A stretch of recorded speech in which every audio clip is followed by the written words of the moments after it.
Hello everyone. This story is called Curly, Wurly and the Flying Octopus. Hope you like it. Here we go.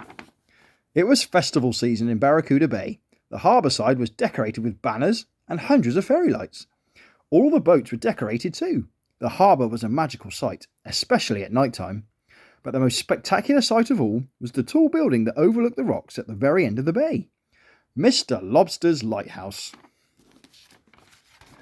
Mr. Lobster, the lighthouse keeper, had decorated his lighthouse with flags and banners showing all the creatures of the sea. All of the banners were covered in lights. Mr. Lobster had made a real effort this year. It looked amazing. Well done, Mr. Lobster.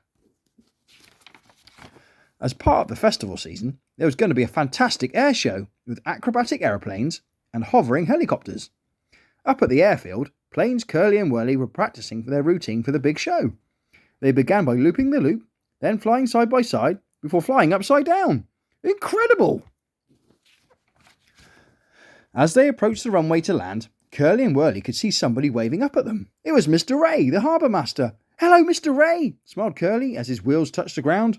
"Hello, Curly," replied Mr. Ray, "and here comes Wurly too." "Hey, Mr. Ray, good to see you. Everything okay?" Wurly was very happy to see his friend again. "I thought I'd just pop by and see how your routine is coming along. The big air show is tomorrow," he said. Mr. Ray was excited. The air show was his favourite part of festival season. As part of their display, Curly and Wurly were going to carry a large bucket of water between them and spray it around the bay like a waterfall. In order to collect their water, the two planes were going to dunk the bucket into the sea. Both Curly and Wurly were very careful not to make any mistakes. "Good work, you two," smiled Mr. Ray. "And remember, we don't want any nasty surprises, so be extremely careful when you dunk your bucket into the water." "Yes, sir," they replied. "Now you two need to get some rest. You've got a big day ahead of you tomorrow." The next day, a huge crowd had gathered along the harbour side to watch the air show. Mr. Ray and his family were watching with them. Mr. Lobster was also watching too. He had the best seat of all. He could see everything from the top of his lighthouse. Curly and Wurly were ready. "Here we go," said Curly, as the two planes set off into the Barracuda Bay sky. Everyone looked up to see them looping the loop before flying side by side and upside down. The crowd roared with great excitement. They really liked that. Now it was time for the finale.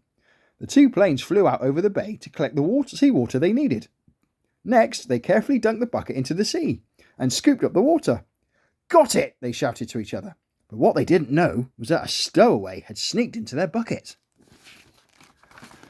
As they began to tip the water over the bay like a waterfall, there was a loud, "Ooh, look at that!" But they weren't looking at the water, they were looking at the stowaway that was clinging to the outside of the bucket. "Look, Dad," said Rachel to Mr. Ray, "it's a flying octopus." Mr. Ray couldn't believe his eyes. Sure enough, a large purple octopus was dangling in midair, clinging onto the bucket for as long as it could. Everyone cheered. They thought the octopus was part of the show. Mr. Lobster could see the octopus was in trouble and stood up from his seat at the top of his lighthouse. Now, Mr. Lobster was no ordinary lighthouse keeper. He had special powers that allowed him to talk to all of the creatures that lived in the sea.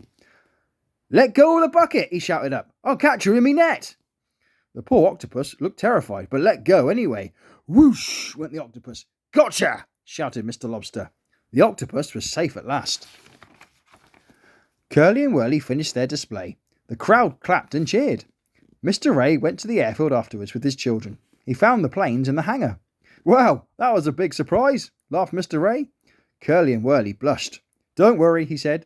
"Everyone thought your routine was fantastic." "Especially the part with the flying octopus," added Rachel. Meanwhile, back at the lighthouse, Mr. Lobster released the octopus back into the water. But before he did, he whispered something to it. But what did he say? Now, if I tell you that, I shall spoil the next story. I hope you enjoyed this one. We'll see you again soon.